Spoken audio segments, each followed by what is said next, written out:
रहता है, कोई वर्कलोड नाम की चीज नहीं रहती है दोस्तों, ठीक है ना। यहाँ पे अगर हम बात करें कट ऑफ की, कट ऑफ जो है इसमें क्या रहती है, तो एक सबसे इंपॉर्टेंट चीज आपको बताना चाहूं, जो प्रीवियस ईयर का जो ट्रेंड है उसको आप समझिए। करते हैं प्रमोशन कैसे होता है स्टेनोग्राफर में, तो देखिए। नमस्कार दोस्तों, एमसीआरई 5 2026 की तरफ से एक बहुत बड़ी ग्रेट ग्रैंड अपॉर्चुनिटी आपको देखने को मिल रही है दोस्तों। इस वीडियो में बात करेंगे अपन पोस्ट कोड 20 को लेकर। आपके वैसे तो टोटल पोस्ट है 1484, और इसमें से आपके पोस्ट कोड 20 यानी stenographer, personal secretary, private secretary, इनकी पोस्ट पे 216 पोस्ट आपको देखने को मिल रही है। और सिर्फ स्टेनो की ही बात करें तो स्टेनोग्राफर के 189 पोस्ट आपको देखने को मिल रही है, यानी बहुत ज्यादा पोस्ट है, काफी बढ़िया टॉप लेवल की पोस्ट है। और इसमें सिलेक्शन लेना यानी बहुत कम टाइम में आपको ज्वाइनिंग भी मिल जाएगी। तो ए टू जेड सारी चीजों को लेकर डिस्कस करेंगे, जिसमें आपके दोस्तों सिलेबस है, सैलरी है, एलिजिबिलिटी है, exam pattern, job profile, cut off, books, और साथ ही में सिलेक्शन की स्ट्रेटेजी कम टाइम में कैसे कर सकते हो। बहुत सारी चीजों से आपको बचना है, ए टू जेड चीजों को लेकर डिस्कस करेंगे। अंत तक जरूर देखना, चैनल को सब्सक्राइब जरूर कर लेना, ठीक है ना। अब देखिए, हमने आपको विद्यापीठ जॉब प्रेप एप्लीकेशन पे, हम आपके साथ में जब एमसीआरई 1 आया था ना, तब से जुड़े हुए हैं। और अभी आपको बता दूं, कंप्लीट प्रीवियस ईयर जो पेपर्स है, जो और लेवल रहा है एग्जामिनेशन का, उसी के अकॉर्डिंग हमने 10,000 क्वेश्चन की एक तो दी है टेस्ट सीरीज, ठीक है ना। इस टेस्ट सीरीज में complete topic wise, subject wise full mock test exam paper आपको देखने को मिल जाएंगे। और इसी के साथ में आपको 10,000 क्वेश्चन की बुकलेट जो कि कोर्सेज सेक्शन में मिल जाएगी, लिंक डिस्क्रिप्शन में मैंने दिया है। एग्जैक्टली हूबहू प्रश्नों की सीरीज है, और ये आपके लिए सबसे इंपॉर्टेंट है, जो 20,000 क्वेश्चन आपको अभी मिलने वाले हैं, ठीक है ना। तो एप्लीकेशन अभी डाउनलोड कर ले, जल्दबाजी ना करें। मार्केट में अभी कोई भी वीडियो लेक्चर कुछ भी देखने की जरूरत नहीं है, ना कोई अदर कोर्सेज लेने की। नाम मात्र प्राइस में आपको देखने को मिल रहा है, और हर एक कैंडिडेट परचेज कर सकता है, हर एक कैंडिडेट पढ़ सकता है, ठीक है ना। तो ये आप जरूर करें, और अपने पास में बेस्ट बुक्स रखें। अभी मैं सिलेबस और सारी चीजों को डिस्कस करेंगे तो मैं आपको बताऊंगा। अभी देखिए आपके वैकेंसीज कितनी है स्टेनोग्राफर की, तो देखिए यहां पे आपके जो स्टेनो की पोस्ट है दोस्तों, वो टोटल 189 है, जिसमें आपके एम्स में भी भर्ती है दोस्तों, ईएसआईसी में भी आपकी पोस्ट है। तो इन सबको मिला के बात करें तो 189 आपकी स्टेनो की पोस्ट बनती है। यहां पे आपके अगर हम बात कर लें पर्सनल असिस्टेंट की, तो देखिए स्टेनो से प्रमोट होके आप जो है वो बनोगे दोस्तों पर्सनल असिस्टेंट, ठीक है ना। और पर्सनल असिस्टेंट से आप प्रमोशन होके प्राइवेट सेक्रेटरी बनोगे। तो पर्सनल असिस्टेंट की बात करें तो आपके 21 पोस्ट है, और ये काफी बढ़िया लेवल की पोस्ट है। इसी के साथ में आपके यहाँ पे प्राइवेट सेक्रेटरी की बात करें तो ये आपके सबसे टॉप लेवल की पोस्ट है, ठीक है ना। इन दोनों से तो आप देखोगे ये 5 स्टार वाली जॉब है, और इसमें आपके 6 पोस्ट जो है वो रखी गई है। तो किस्मत वाला ये 6 पोस्ट भी कोई ना कोई ले जाएगा। इसमें अगर हम बात करें आपके दोस्तों नेक्स्ट, तो देखिए कैटेगरी वाइज आप पोस्ट देखोगे तो यूआर में आपके 121, टोटल वैसे 216 पोस्ट है, ठीक है ना। टोटल 216 पोस्ट है। ओबीसी की बात करें 42, एससी में 26, ईडब्ल्यूएस में 18, एसटी में 9 आपके टोटल पद रखे गए हैं। टोटल 216 पोस्ट है। फॉर्म आपके स्टार्ट हो चुके हैं, यानी 3 जुलाई तक आपके फॉर्म चलने वाले हैं, और फॉर्म आपके 13 जून से लेकर दोस्तों 3 जुलाई तक फॉर्म चलेंगे। सबसे इंपॉर्टेंट एग्जाम डेट आप देखिए 25 से 27 जुलाई। अभी जो टाइम वेस्ट करेगा वीडियो लेक्चर में, सेल्फ स्टडी सबसे इंपॉर्टेंट है। इसी के साथ में जो 20,000 क्वेश्चन हमने दिए ना, एक एक क्वेश्चन आपके लिए सबसे इंपॉर्टेंट है, जो एग्जाम में भी देखने को मिल सकता है, और स्टेनो आपको बना के रखेंगे। ये जो है वो मेरा आपसे प्रॉमिस है। बस सही तरीके से आप जो है वो आने वाले 30, 35, 40 दिन मेहनत कर लीजिए, ठीक है ना। 25 जुलाई तक आप मेहनत कर लीजिए। एग्जाम पैटर्न को लेकर बात कर लेते हैं आपके, तो देखिए दोस्तों, सबसे पहले आपके इसमें दोस्तों एक सीबीटी एग्जामिनेशन होगा, ठीक है ना, यानी ऑनलाइन एग्जाम होगा। 100 पर्सन आएंगे दोस्तों, 100 क्वेश्चंस, एंड आपके यहाँ पे 400 मार्क्स के होंगे, ठीक है ना। और उसके बाद में आपके स्किल टेस्ट होगा, यानी स्टेनोग्राफी टेस्ट होगा। आप सबको आती होगी अच्छे तरीके से, नहीं अगर थोड़ा बहुत कमजोरी है कहीं से, अगर आपके सही तरीके से नहीं हो रहा तो आप अच्छे से प्रैक्टिस करना, ठीक है ना। अभी अगर हम बात करें 3rd नंबर पे आपके डीवी होगा, उसके बाद में आपका ज्वाइनिंग होगा, ठीक है ना। अब हम बात कर लेते हैं नेक्स्ट, तो देखिए आपके एक बार एग्जाम पैटर्न को बड़े इजी तरीके से आपको समझा देता हूं।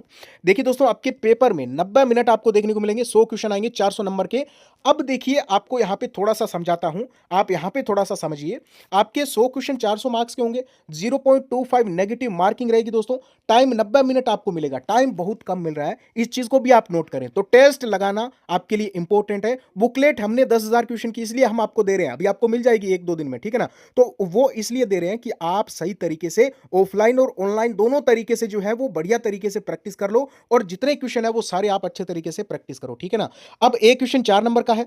अब देखिए आपके सिलेबस में क्या है ना दोस्तों, कि आपके एक तो 20 क्वेश्चन आएंगे जनरल पार्ट के, ठीक है ना। जनरल पार्ट सभी पोस्टों में समान है, और जनरल पार्ट में क्या पूछा जा रहा है, जीके, एप्टीट्यूड और कंप्यूटर। ये 3 सब्जेक्ट है जहां से आपके 20 क्वेश्चन आएंगे, जो कि जनरल पार्ट में है। हर एक पेपर, हर एक पोस्ट के लिए आपके जनरल पार्ट का जो है वो अलग अलग रहेगा, ठीक है ना। तो हमने जनरल पार्ट की भी अलग से टेस्ट सीरीज दी है, आप अगर स्टेनो की परचेज करते हो तो फिर आपको जरूरी नहीं है कि आपको ये दोनों का ही मिल जाएगा, ठीक है ना। अगर अलग से कोई परचेज करना चाहे तो जनरल पार्ट की अलग से टेस्ट सीरीज भी हमने आपको 10,000 क्वेश्चन की दी है। यहाँ पे आपके 80 क्वेश्चन आएंगे दोस्तों, बाकी जो 80 बचे क्वेश्चन है वो आपके डोमेन से आएंगे। अब डोमेन में क्या आएगा, तो देखिए डोमेन में दोस्तों आपके एक तो आएगा जनरल इंग्लिश प्लस दोस्तों आपके जनरल मैथ, ये आपके स्टेनो का डोमेन पार्ट है, ध्यान रखना, जिसमें 40 क्वेश्चन इंग्लिश से एंड 40 आपके जो रिमेनिंग क्वेश्चन है वो मैथ से, यानी टोटल सबसे इंपॉर्टेंट सब्जेक्ट है आपके लिए इंग्लिश एंड मैथ्स, ठीक है ना। ज्यादा से ज्यादा प्रैक्टिस करिए। इसी के साथ में आपके जो 20 क्वेश्चन जो आपके जनरल पार्ट के हैं, इसमें भी आपके मैथ्स और कंप्यूटर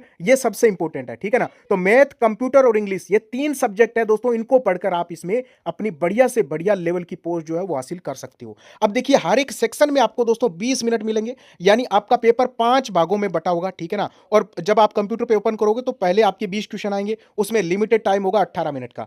फिर आपका दूसरा सेक्शन आएगा, उसमें भी 18 मिनट का टाइम होगा, 20 क्वेश्चन होंगे। ऐसे करके 5 सेक्शन में एग्जाम बटा होगा और 90 मिनट का आपके टोटल एग्जाम आपको देखने को मिलेगा, ठीक है ना दोस्तों। अब देखिए स्किल टेस्ट कैसे होगा, स्किल टेस्ट में क्या क्या होगा वो समझ लीजिए। तो देखिए आपके इसमें स्टेनोग्राफर की जो पोस्ट है दोस्तों, इसमें आपके जो स्किल टेस्ट कंडक्ट होगा उसमें आपके देखिए इंग्लिश और हिंदी दोनों तरह की डिक्टेशन जो है वो आपकी बोली जाएगी। मतलब आप जिसमें भी मतलब स्टेनोग्राफी टेस्ट देना चाहते हैं तो देखिए आपके 80 वर्ड पर मिनट की स्पीड के अकॉर्डिंग 10 मिनट की डिक्टेशन आपकी रहेगी, ठीक है ना। आप ध्यान रखिए 80 वर्ड पर मिनट की स्पीड से आपके 10 मिनट की डिक्टेशन बोली जाएगी। यहां पे आप देखिए आपको फिर ट्रांसक्रिप्शन करना है दोस्तों, 50 मिनट में तो इंग्लिश में करना है, ठीक है ना, कंप्यूटर पे, और 65 मिनट आपको मिलेंगे हिंदी में ट्रांसक्रिप्शन करने के लिए। और पर्सनल असिस्टेंट की बात करें तो आपके डिक्टेशन बोली जाएगी 100 वर्ड पर मिनट के हिसाब से 10 मिनट की, और उसको जो है वो ट्रांसक्रिप्शन करने का टाइम 40 मिनट इंग्लिश में है और 55 मिनट आपके हिंदी में है। प्राइवेट सेक्रेटरी में और भी कम हो जाता है दोस्तों, यहां पे आप देखोगे 120 वर्ड पर मिनट के हिसाब से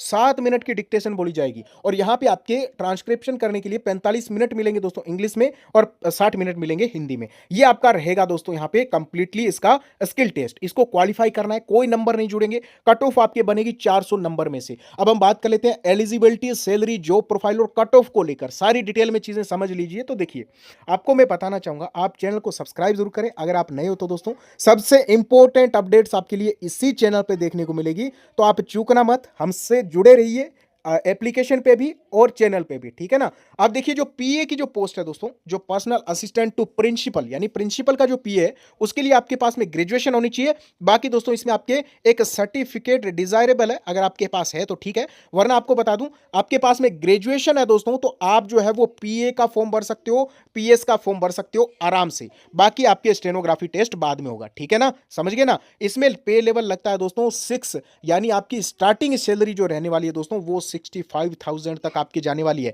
यानी 65 से 70,000 सैलरी स्टार्टिंग आपकी बनेगी पीए की पोस्ट पे, ठीक है ना, यानी पर्सनल असिस्टेंट की पोस्ट पे। एज की बात करें 18 से 30 साल आपकी एज रहने वाली है। यहां पे बात करें आपके प्राइवेट सेक्रेटरी की तो भाई लेवल 7 की पोस्ट है, 75,000 से लेकर 80,000 तक स्टार्टिंग सैलरी बनेगी। इस चीज को नोट करें, यहां पे आपको एक्स्ट्रा अलाउंसेस भी मिलते हैं। इन सबको अगर हम जोड़ दें तो 75 से 80,000 स्टार्टिंग, और 8वां वेतन आयोग लग गया ना तो इन दोनों पोस्ट की सैलरी 1 लाख के पास चली जाएगी। तो ध्यान रखना एम्स जैसे इंस्टीट्यूट में इतनी बड़ी पोस्ट पे आप जो जा सकते हो, बहुत बड़ा मौका है, 4 महीने में सरकारी नौकरी, वो भी इतनी बढ़िया ले सकते हो। इसमें भी आपके दोस्तों क्या चाहिए, इसमें भी आपके ग्रेजुएशन आपके पास में होनी चाहिए। दूसरा दोस्तों आपके पास में यहाँ पे जो है वो मतलब डिप्लोमा सर्टिफिकेट होना चाहिए, secretariat practice from recognise institute का।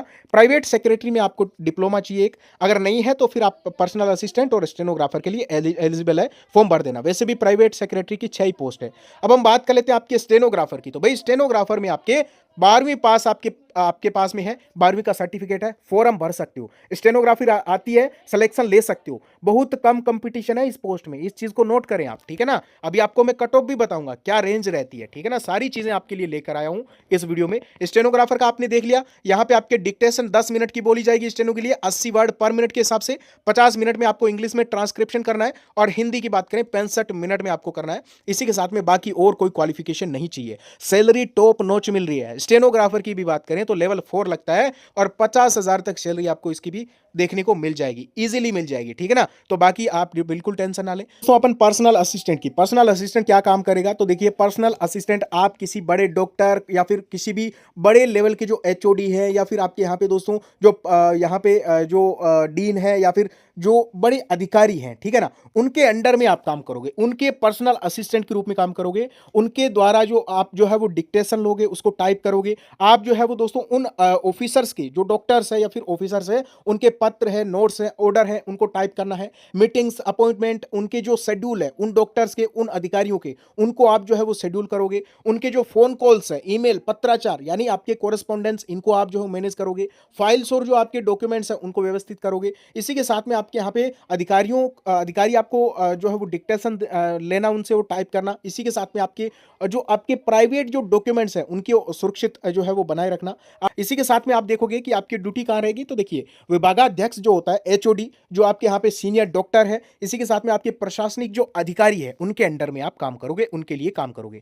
अब हम बात कर लेते हैं प्रिंसिपल प्राइवेट सेक्रेटरी। तो देखिए आपकी ये जो पोस्ट है ना, ये जो आपके एम्स के जो प्रशासनिक अधिकारियों के जो कार्यालय है वहां पे आपकी पोस्ट रहेगी। यहाँ पे आप देखोगे प्रिंसिपल प्राइवेट सेक्रेटरी में आपके जैसे डायरेक्टर है, डीन है, मेडिकल जो सुपरिटेंडेंट है, तो इनके निजी सचिव के रूप में आप जो काम करोगे। इंपॉर्टेंट जो उनकी बैठकें हैं उनका समन्वय करना, गोपनीय जो फाइल्स है, उनको जो डॉक्यूमेंट्स है उनको जो है वो रखना। इसी के साथ में जो आपके सीनियर जो ऑफिसर्स हैं उनके आदेशों की पालना करना, महत्वपूर्ण जो कोरेस्पॉन्डेंस है और इसी के साथ में एडमिनिस्ट्रेटिव जो वर्क है उनकी निगरानी करना। वो एम्स के जो उच्च लेवल के जो प्रशासनिक जो अधिकारी कार्यालय है उनमें आपकी जो है वो रहने वाली है, ठीक है ना दोस्तों। अब हम बात कर लेते हैं दोस्तों आपके यहाँ पे स्टेनोग्राफर की, ठीक है ना। स्टेनोग्राफर की मुख्य काम क्या रहेंगे, आप देखोगे शॉर्ट हैंड में डिक्टेशन लेना, इसी के साथ में डिक्टेशन को कंप्यूटर पर टाइप करना, ऑफिस के रिकॉर्ड्स और जो फाइल्स है उनको रखना। यह पोस्ट आपके यूडीसी के समकक्षी रहेगी, यानी आपको कंप्यूटर पे ही एलडीसी वाला, यूडीसी वाला काम आपको करना पड़ेगा। यहाँ पे आपके जो पत्र, नोटिस, रिपोर्ट्स वगैरह वो तैयार करना, अधिकारियों की मीटिंग और जो कार्य है उनमें सहायता करना। इसमें भी आपके शॉर्ट हैंड, टाइपिंग और कंप्यूटर का नॉलेज आपको अच्छे खासे तरीके से होना चाहिए। अब हम बात करते हैं प्रमोशन कैसे होता है स्टेनोग्राफर में। तो देखिए स्टेनो से दोस्तों आपका प्रमोशन होता है पर्सनल असिस्टेंट के लिए, पर्सनल असिस्टेंट से आपका प्रमोशन होता है प्राइवेट सेक्रेटरी के लिए, और फिर आप प्रिंसिपल प्राइवेट सेक्रेटरी तक पहुंचते हो, और उसके बाद में आप जो है प्राइवेट सेक्रेटरी बनते हो, ठीक है ना। ये 4 पोस्ट है और आप आराम से प्राइवेट सेक्रेटरी तक पहुंच जाओगे दोस्तों। तो आपके लिए आप यहां पे लेवल 7, लेवल 8 की पोस्ट तक आराम से पहुंच सकते हो। कोई बड़ी बात नहीं है, बहुत ज्यादा सैलरी हो जाएगी, बहुत अच्छा जो है वो इसमें आपके काम रहता है, कोई वर्कलोड नाम की चीज नहीं रहती है दोस्तों, ठीक है ना। यहां पे अगर हम बात करें कट ऑफ की, कट ऑफ जो है इसमें क्या रहती है, तो एक सबसे इंपॉर्टेंट चीज आपको बताना चाहूं, जो प्रीवियस ईयर का जो ट्रेंड है उसको आप समझिए। आपके यहां पे जो कट ऑफ है ना दोस्तों, जब एमसीआरई 1 आया था, अभी आपके एमसीआरई 5 आया है, इसके बीच में जो कट ऑफ का ट्रेंड रहा है वो रहा है 260 से लेकर 290 तक, ठीक है ना। यानी 290 वाले ने भी सिलेक्शन लिया है, 260 वाले ने भी लिया है, 240 वाले ने भी लिया है, 230 वाले ने भी लिया है, 220 वाले ने भी लिया है। ये आपके कैटेगरी वाइज अलग अलग जो है वो वेरी करता है, लेकिन आपको मैं बताना चाहता हूं, आपका अगर टारगेट दोस्तों यहां पे 300 नंबर का है, तो आप यहां पे पर्सनल असिस्टेंट भी बन सकते हो, प्राइवेट सेक्रेटरी भी बन सकते हो, और स्टेनोग्राफर तो बन ही सकते हो। तो अच्छे तरीके से इस टाइम को मैनेज करिएगा। आप विद्यापीठ की टेस्ट सीरीज और विद्यापीठ का कंटेंट है वो जरूर देखना, नाम मात्र प्राइस है, एंड अभी जो है वो जुड़ जाइए। इंग्लिश में, हिंदी में, दोनों में आपका कंटेंट रहेगा। बाकी कोई डाउट है कमेंट करें। Okay, thank you.